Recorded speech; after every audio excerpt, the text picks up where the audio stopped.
अगर आपका bank account freeze हो गया है और आप समझ नहीं पा रहे हैं कि नेक्स्ट स्टेप क्या लेना चाहिए, तो आज के इस वीडियो में मैं आपको एक क्लियर रोड मैप बताने वाला हूँ कि जनरली अकाउंट अनफ्रीज करने के लिए कौन सा प्रोसेस फॉलो किया जाता है। ये वीडियो पैनिक कम करेगा और डायरेक्शन क्लियर करेगा। स्वागत है आप सभी का दिगवाणी साइबर अवेयरनेस सीरीज में, जहां हम साइबर फ्रॉड, डिजिटल रिस्क और इन्वेस्टिगेशन प्रोसेस को सिंपल और लॉजिकल तरीके से समझते हैं, ताकि आप डिजिटल दुनिया में इन्फॉर्म डिसीजन ले सके। पिछले एपिसोड में हमने समझा था कि अकाउंट फ्रीज क्यों होता है। आज हम समझेंगे फ्रीज हो जाने के बाद नेक्स्ट स्टेप क्या होता है। सबसे पहले एक इम्पोर्टेंट बात समझ, हर अकाउंट फ्रीज हो जाने का रीजन सेम नहीं होता है। कई बार अकाउंट डायरेक्टली फ्रॉड की वजह से फ्रीज नहीं होता, बल्कि ट्रांजेक्शन इन्वेस्टिगेशन चेन में आने की वजह से भी फ्रीज हो जाता है।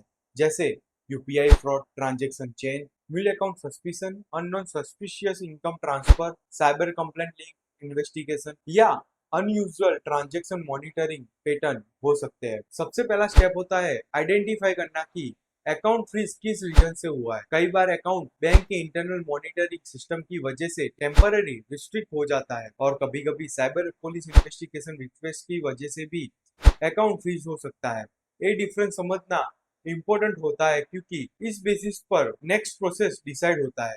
सेकंड स्टेप, आप अपनी बैंक ब्रांच पर्सनली विजिट करें। सिर्फ कस्टमर केयर कॉल पर डिपेंड ना रहे। ब्रांच लेवल पर आपको यूजुअली ज्यादा क्लियर इंफॉर्मेशन मिल सकती है कि फ्रीज बैंक मॉनिटरिंग का है या इन्वेस्टिगेशन रिलेटेड है। स्टेप 3, साइबर कंप्लेंट रजिस्टर करें। अगर account freeze cyber fraud investigation से रिलेटेड हो सकता है, तो इमीडिएटली कंप्लेंट रिकॉर्ड करना इंपॉर्टेंट होता है। आप साइबर क्राइम हेल्पलाइन नंबर 1930 पर कांटेक्ट कर सकते हैं और national cyber crime reporting portal पर कंप्लेंट रजिस्ट्रेशन कर सकते हैं।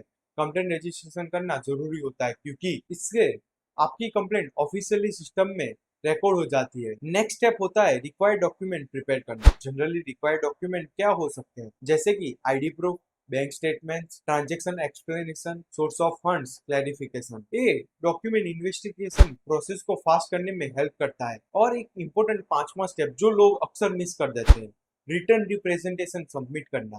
रिटर्न रिप्रेजेंटेशन एक सिंपल एप्लीकेशन होती है जो आप बैंक ब्रांच को देते हैं। इससे एप्लीकेशन में जनरली आप एक्सप्लेन करते हैं ट्रांजैक्शन किस पर्पस के लिए हुआ था, पैसे का सोर्स क्या था, और आप इन्वेस्टिगेशन में सहयोग देने के लिए रेडी है। इससे बैंक और इन्वेस्टिगेशन अथॉरिटी को आपकी साइड समझने में हेल्प मिलती है।